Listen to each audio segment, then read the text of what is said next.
Mike and Mike at night. We back in here today. Our news, our business. Period. So we got a somewhat interesting show lined up for y'all tonight. We're just gonna take it kind of take it easy, be chill with it today. You know what I'm saying?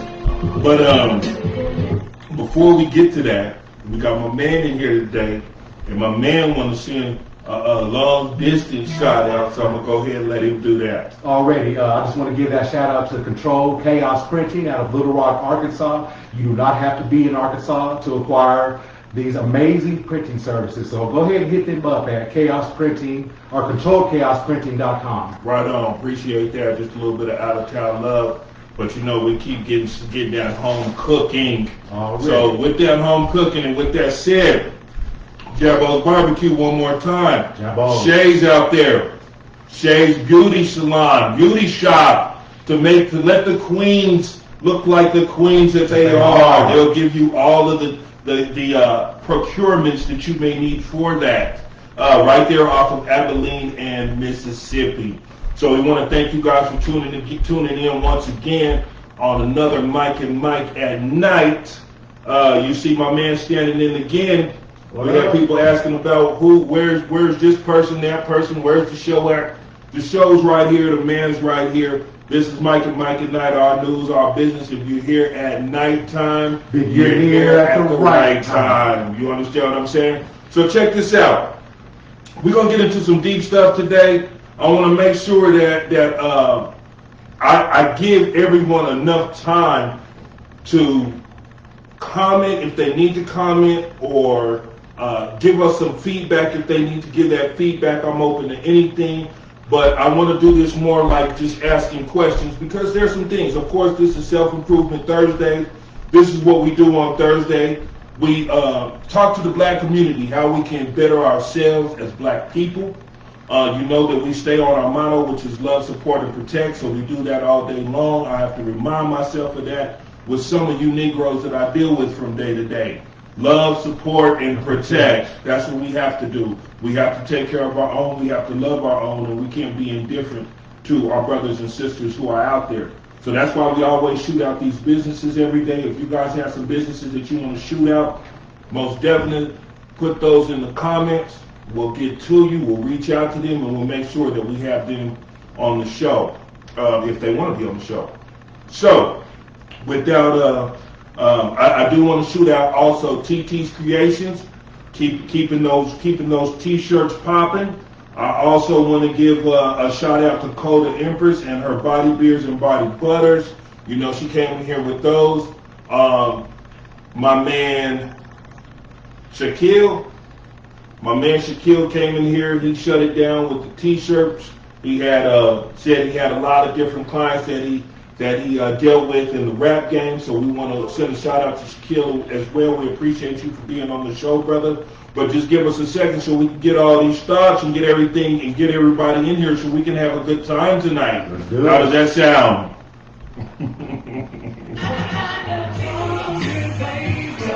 Yeah, this is the ghetto prayer. Praying for all of those who ain't got it. You gotta get it there. You gotta get it here. Yeah, if you start with something new, start from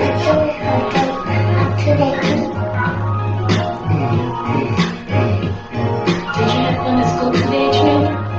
my little man go to bed so hungry. Get up, go to school with his nose running, come home with his nose bloody. His sister laughing, he like, what's so funny? Till she drowned out in the sounds of the pains in his tummy. Nothing in the freezer, nothing in the fridge. Couple of 40 ounces, but nothing for the kids. Little man know to eat the leg, but he don't wanna leave the crib. The kid punched him in his face, house right down the street from his. He went anyway, more scared to face his mom. Should be in his place, We got your man. Hey, my boy Talib Kweli, he always dropping that black consciousness on us all the time. Already. So check this out.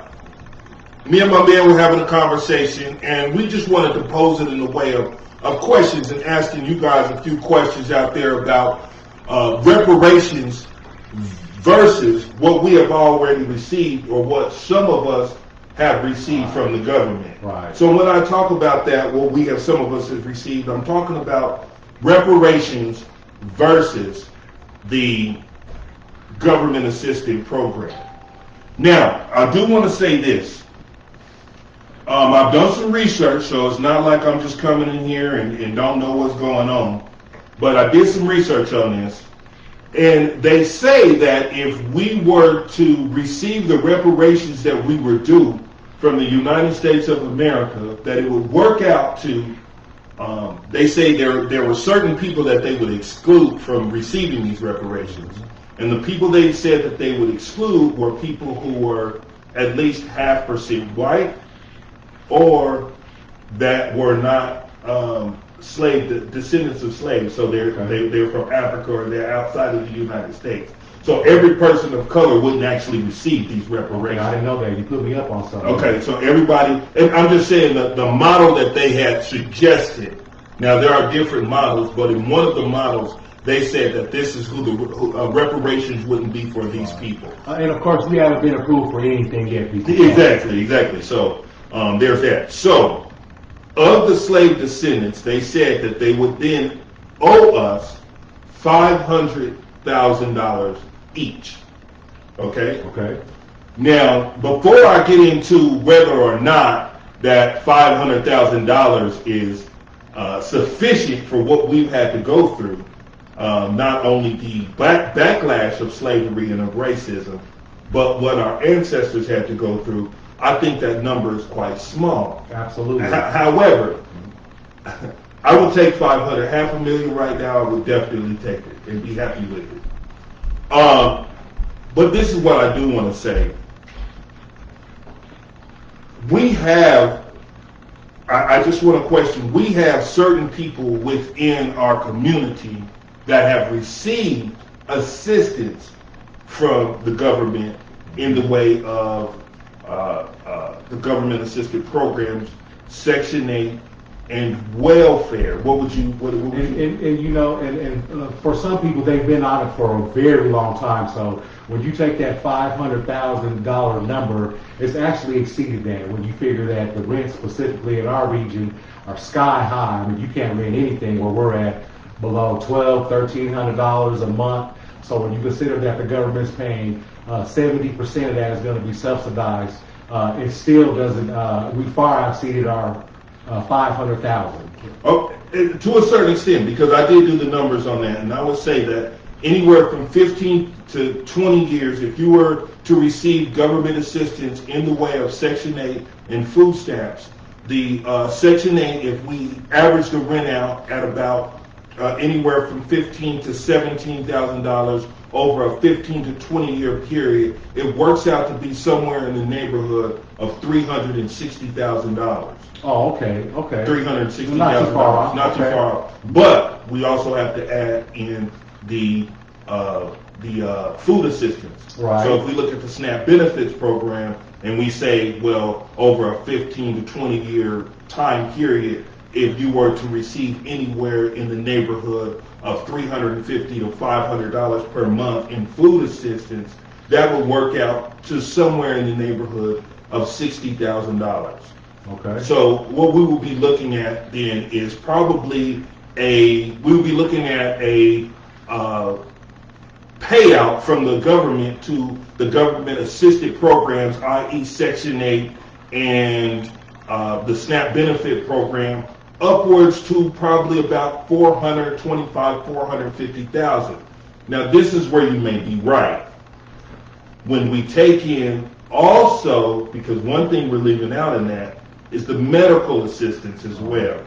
Now that is where it really gets to, and we can't really put an average number on that because there are so many people that have so many different health issues. Mm-hmm. We can't necessarily, now we could put a number on it, but I don't think it would be fair to limit that to the African American culture. Right. And on top of that, energy assistance too. Exactly. So we have the LEAP program as well. Yep. And I believe that's a federally funded. Absolutely. Okay, so that is federally funded as well. So if we look at the payout in government assisted programs where you have, the Section 8 program, the SNAP assistance program, you have the medical benefits, and you also have the energy assistance. would it be Medicaid. safe to, in Medicaid, oh, no, I'm sorry, would it be safe to say then that that is a form, or would I be wrong by suggesting that that would be some form of a reparation? Well, we have to think about who this is affecting. Well, as it stands, and I know that this is a controversial topic for some, but per capita, black people do receive the most assistance. Now, of course, white people receive more government assistance because there's more white people in this country. Well, while we only comprise 13% of the population, we're responsible for upward of 49, 50% of all assistance that is given out. So a question that I wanted to ask you, T, schematically, do you think that the system is broken, or is the system doing exactly what it was designed to do, which in a sense is to perpetually keep us in that cycle to where we're on government benefits, our kids are on government benefits, and it trickles down into our grandchildren and beyond? Well, I wouldn't say that. It's. I know you're describing it much like a trap, like people are trapped in this situation Sure. and they can't get out of that situation. I look at it more like this, that it's more of a hand up instead of a hand Hand down. out. And I've heard that in other places, and I kind of like that because you can use those things to your advantage.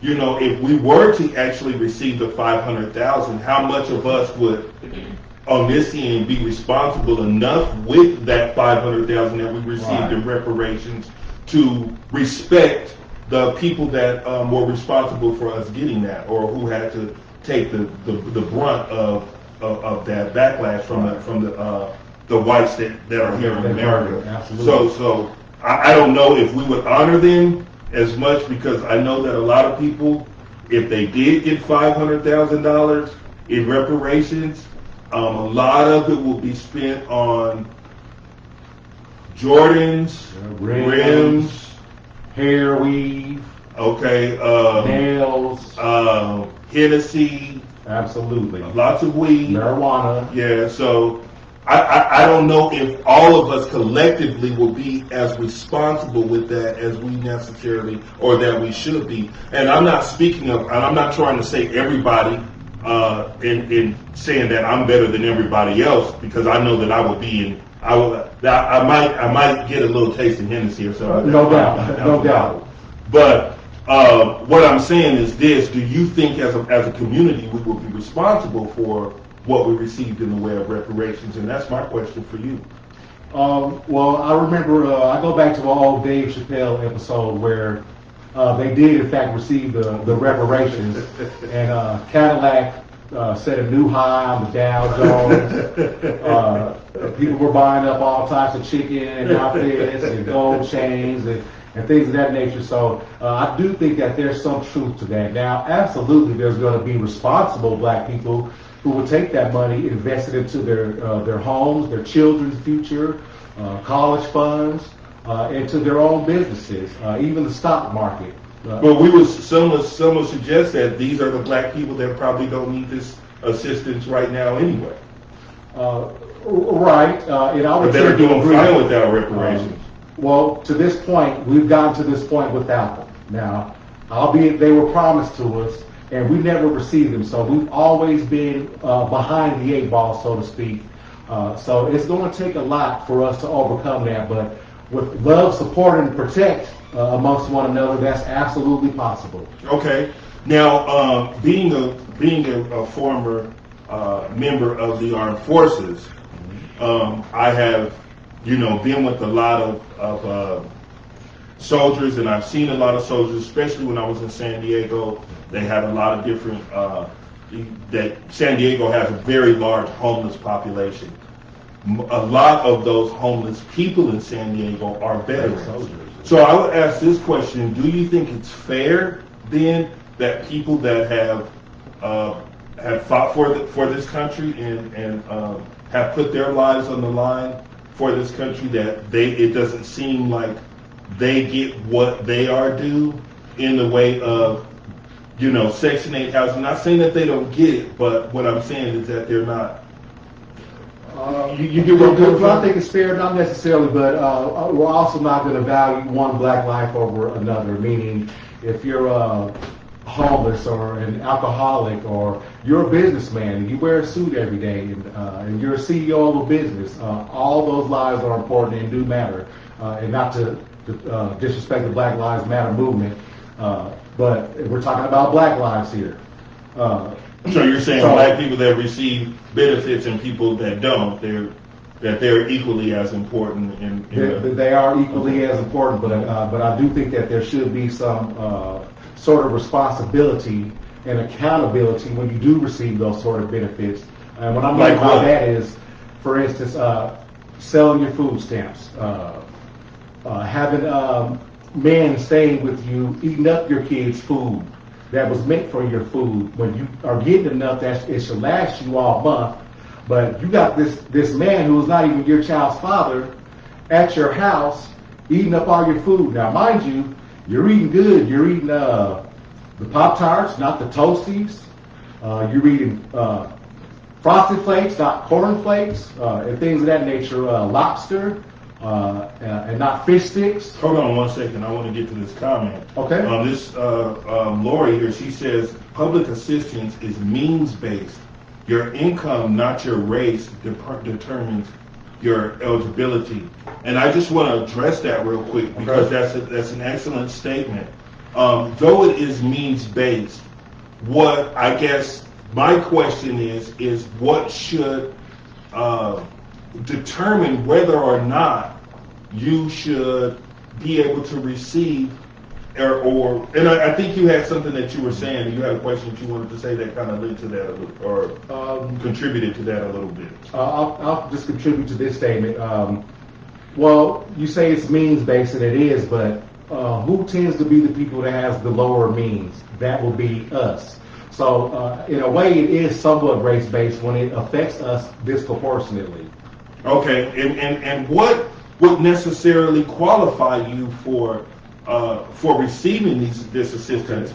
I don't know, and I'm just asking a question. Do you think that there should be some type of evaluation, whether it be a physical evaluation or mental evaluation, to see if there is something that may be hindering you from employment? Right. And I'm not saying that this is something that even the government or something that we could probably even do in our community, but when I see and I know of people who are extremely healthy, healthy enough to smoke weed and drink Hennessy and maybe go to Ready Man 4 or 5 days out of the week, then I think that you will be healthy enough to hold down a job long enough to sustain your income. But I have had people who have used this handout for a while and have said that, you know what, there's no way in hell that I'm standing up for 8 hours a day and I'm not going to make a certain amount of money, because if I do, I'm going to have to spend it on rent. Well, in your opinion, who do you think should be the beneficiary of government assistance? And I'm not just talking about Section 8 or vouchers. I'm talking about Medicaid and the whole line. I believe personally that everyone should benefit from these programs. But I think that there should be somewhat of a criteria that's placed on that, so that the system, it's in and of itself, can't be abused. Because when I see someone, and let me just say this real quick, when I see some of my sisters out here who get up at 5 o'clock in the morning, 6 o'clock in the morning, some of these sisters got 2 jobs. Some of these sisters are working, Monday, Tuesday, Wednesday, Thursday, Friday, all through the week. Mm-hmm. And they do what they can to provide for their children. And then they come home, and this almost makes me want to shed tears. They come home, and when they take those children to the grocery store, they gotta be eating the sugar puffs, right, and the Toasty O's and stuff like that, because they can't afford to get Frosted Flakes and Fruit Loops and stuff like that, right, while their counterparts are able to sit at home, roll blunts, smoke weed, and do absolutely nothing and take advantage of a system that wasn't necessarily built for what they're using it for. Yeah, it's definitely an unfair system, and a lot of people do abuse the system, certainly. And speaking of the people who are eating the Tostios and the people who are eating the off-brand Pop-Tarts and things of that nature, they also have a certain dignity about themselves that I think that they're more able to uphold. And I do think that that the system is flawed, and definitely it should be altered as such to where you can't abuse it. So, Because we're all paying for it. If you clock in every day, mind you, these systems are federally funded programs. The So SNAP benefit if program. you're part of the workforce, you in fact are, and I won't say enabling, because there are people that actually need it. The elderly, the sick, the disabled, people like that. But outside of that, yes, most definitely, it's an unfair system. Would you be for drug testing or any measures like that before you would allow somebody to get on government assistance? say that one more time. Would you allow for drug testing, or would you recommend drug testing? Well, this is what I'm saying. In most federally funded programs, again, being in the military, That's I federal. have my CDL license, so again, that's a federally operated or ran program. Drug testing is definitely a part of it. If I get Sure. caught smoking weed or whatever in the Army or driving a truck, I can lose my license forever. I will never have them again, or I can get kicked out of the military with a dishonorable discharge. However, and I do understand, I do understand, and Lori will get to you here in a second. I do understand that that's the same thing. If they find weed or anything like that, any type of paraphernalia within your Section 8 home, you can lose your Section 8 housing. Sure. However, you are still able to smoke weed because they don't drug test you. Now, the Right. other thing that they don't do is give you a physical evaluation, like they do as a truck driver or as they even do as a soldier, to receive these benefits. Well, if you're able-bodied, then what is stopping you from being able to work and get what it is that you need for yourself or your family? She says here, I think everyone who was harmed by slavery should be compensated, and she's absolutely right. However, I feel that in some cases, or would you say that, and this is my question, and this is kind of what the question that I'm posing to the black community is that there are people out there who haven't done anything to receive these benefits, and yet they do. So to me, that would you not agree that, or what do you think, as that being also a form of reparations? Look, anytime something is given to you, it should be welcomed with open arms. But after a while, you have to stop and ask yourself, well, what did I do to earn this? If all you're doing is making babies and not working, and abusing the system, and I agree that if it's federally funded, well, marijuana is not federally legal. It's legal by state, but you can't go get a loan to open a medical marijuana dispensary because it's simply not federally legal, and they won't back you up on that. So you have to go into that business with capital already, but that's another topic. Now, I do want to say this though: if you are using these government programs, I want to suggest that you use them to your personal advantage, the same way you would a reparation, $500,000. Right. I know women, close friends of mine even, who were on these programs and used them to their own personal benefit and got off of them. Sure, But it's hard for sure. me to understand why someone without a physical or mental disability would need this type of assistance for upwards of 15 to 20 years. Right. Why that would be necessary. I agree totally, which is gonna lead me into this next question. So do you think that Section 8 or receiving government or federal assistance, do you think that's a trap, or could it actually be used as a stepping stone Well, that's kind of what for I'm saying. betterment? Yeah, it is a stepping stone. It for should be betterment. used as one, correct? But it can be a trap, because this is the thing. I'm going to throw something out there to you.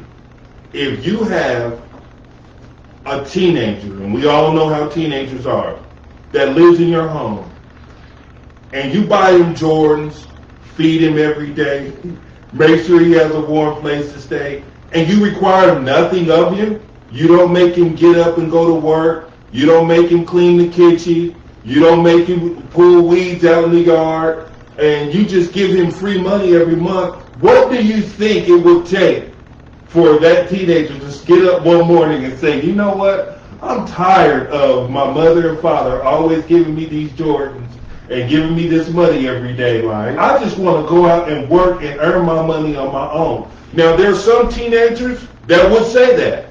Like, you know what, I don't want to be under the direction of my parents. I don't want them to have a say in my life. I appreciate what they do for me, but I would like to do for myself. Sure. There are those teenagers. But then there are some teenagers that will be like, this is a great life. I'm not going anywhere. I will never leave this place under these type conditions. Right. So when you say trap, in essence, in some ways it can be. I think that when you have nothing, that would definitely change their minds. Part of the problem with that is the whole government assistance, and of course if we had the answers to fix the problems, we would. Obviously we don't. But part of the problem would be that when the father is not in the home, Uncle Sam becomes the father. Uncle Sam pays the bill. Uncle Sam pays the water bill. Uncle Sam pays for Medicaid, things of that nature. And let me go ahead, because I got. So therefore, it almost becomes to where the black father is being eliminated, either through jail or is just simply not needed, because that woman knows that she's going to be able to get everything that would have otherwise been provided by her husband or her child's father. And that, I'm glad that you said that, because that's not something that I was thinking about, but it brings me to another point. Okay. These programs, in a way, attempt to eliminate the black man from the home. Sure. Now, I say attempt because they say that if there is a man living there, then, or if they're married, then these resources are reduced tremendously. Right. Not saying that you wouldn't be able to get them, but Chances would be far less. but the chances will be difficult. But this is what I'm saying. You know, there are certain things that will keep you, like we were talking last night about gun control and marijuana, how you can't have the two, because if you do, it's basically a felony. There are certain things that will keep you from receiving Section 8, and one of them is a felony. The other is domestic violence. Now, to me, that brings up a whole interesting a spectrum of issues, because that also takes the black man out of the home, because if he catches a domestic violence charge, and black men, let me tell you something, you can catch a domestic violence charge by punching a wall, by throwing a cell phone, by cursing, by busting out windows. All of these can get you a domestic violence charge and essentially take you out of the home. I do want to say this though, because the government has been a kind of an outlet for the woman, the black man is no longer useful, I would say, in the way of providing for a woman, in the way of, let's say, housing or food or any of those things. Whereas before there was a welfare system or a Section 8 system, the black man was very much leaned on inside of that community. Sure. And I wish that was still the case. But that kind of leads me to another thought that I was having. Do you think that Section 8 and government assistance is really free? Or does it come at a cost of your dignity? And what I mean by that is, well, you obviously know that that property is never going to be yours. You have people popping in on you, doing surprise inspections. They tell you who can and cannot come to your house, who can live there, things you should and should not be doing in your own home. Is there a price to pay? Is it really free when you have to go through all that to receive that?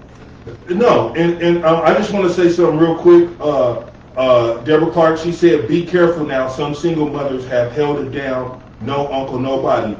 My girl Tanya Fox, she got in there. I know she killing it by herself. has a good job, does what she's supposed to do, and takes care of her home. And she tags me and says, "I wish I had some damn help. All of the grind and muscle. I'm tired." And I feel you. You know, I feel you. There is a certain, there are women out there who would just like a little bit of help and would love to have a man inside of the home, Right. and who don't lean on the government. But what I think is that there is somewhat a chasm between the women, the working women out here that I know that get up every morning, put their work in and do what they're supposed to do, between the women that said, you know, I don't want to do it anymore. I'm good on this. I'm not going to be working hard and slave. I'm just going to sit back.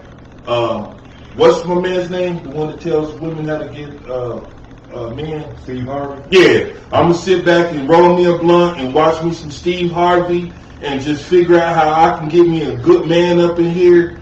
But they don't put in the work. You know, I see that a lot of people in the culture that we live in, they want the fire. Mm-hmm. They want to be warmed by the fire, but they don't want to chop any wood, man. Mm-hmm. Was that your last question? No, I think You got another one?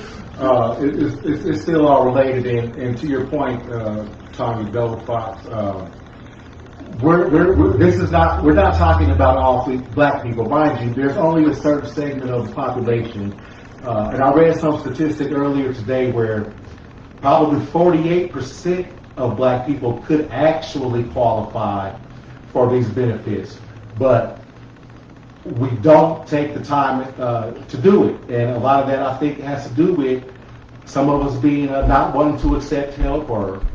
Well, you just asked the question a minute ago. You said, well, listen, is there a certain part of dignity that you have to sacrifice to be on this program? Let me say this, because there are people that behind the scenes will tell me,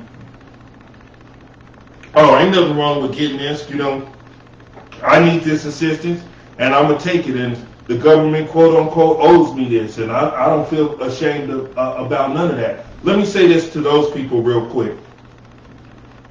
I've looked at Facebook, I've been on Facebook a lot, okay? And I have yet to see anybody say, this is my beautiful Section 8 home that I just moved into today, and I love it, and now I'm about to go out, and I'm going to buy the kids some lobster and top shelf cereal. I don't see anybody say that. So I do think that it does require a certain part of your dignity, because I don't think that we are necessarily, as a people, because we are very proud people, I don't think that we are necessarily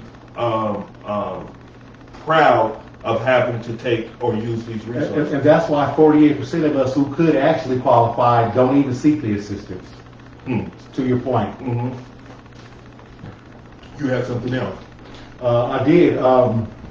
And now we talked a lot about the problems, and but let's start to talk about some of the solutions, what we think could actually help us. So, what role do you think that the black man could have as far as it pertains to helping our sisters out with this housing assistance crisis? And when I say a crisis, it most certainly is a crisis, because statistically, when you look at kids who are getting locked up and going to juvie, and things of that nature, it almost directly correlates to A, not having a father in the home, B, in government assistance. Hold on, let me shoot something out real quick. I want to shoot out the men out there who are going to work every day, who are respecting their queens and doing what they're supposed to be doing on the side of love, support, and protecting. Because I'm going to say this, not all men and not all black men, we keep talking about the problem with the black man, not all black men are sorry. There are some good black men out there. I was actually fortunate enough to be raised with one of them. Probably one of the most, probably one of the best men I know, honestly. And there's not very many black men that can actually say that about their father. But I can definitely say that. My father never did me wrong, or never steered me in the wrong direction. But I do want to say this, that there's a lot that the black man can do. And I think the first thing that they can do in the way of love, support, and protect is being responsible. Right. Being responsible for their children, like my man Shaquille said the other day, that he would do whatever he needed to do to make sure that his baby's mama would never be on her knees and her kids would never have to see her on her knees.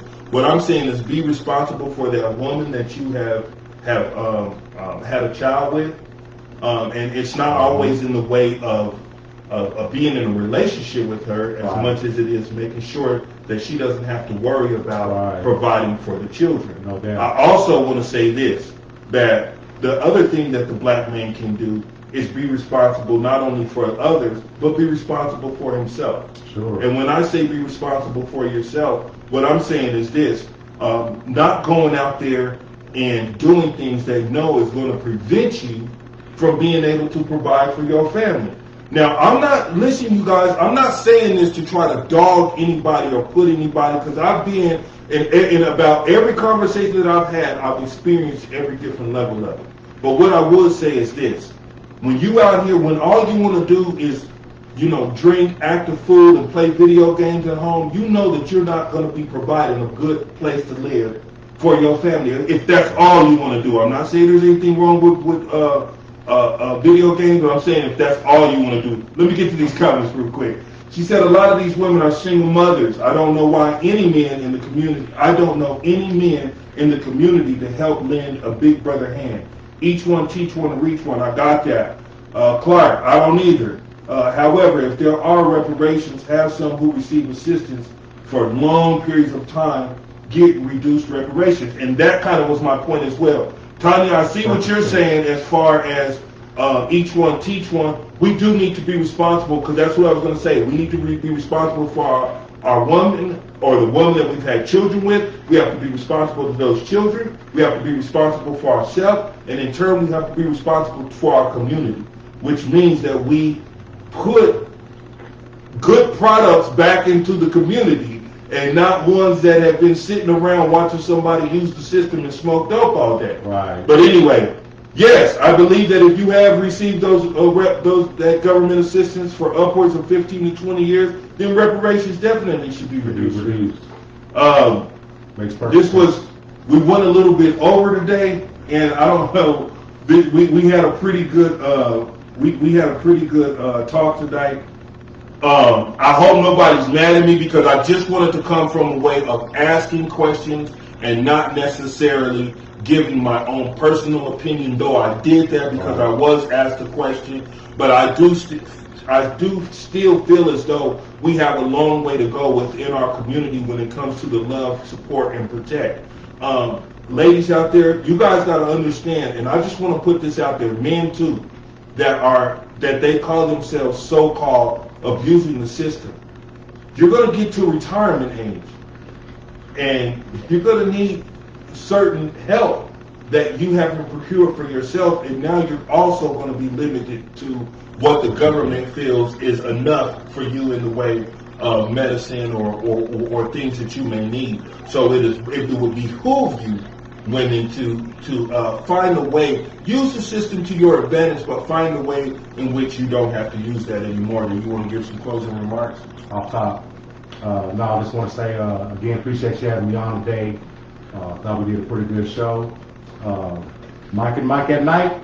Our news, our business. Hey, I appreciate you guys for coming in to love, support, and protect. I want you guys to go ahead and chime in. If you know somebody that needs to hear this, most definitely drop them a line and let them know what's going on. We get in here every night and we go over some of the things that are important to us as black people in our community. Mike and Mike at Night, our news, our business. You know that if you hear at nighttime, then what? Then you hear at the right time. Let's go. Already. Y'all have a good one.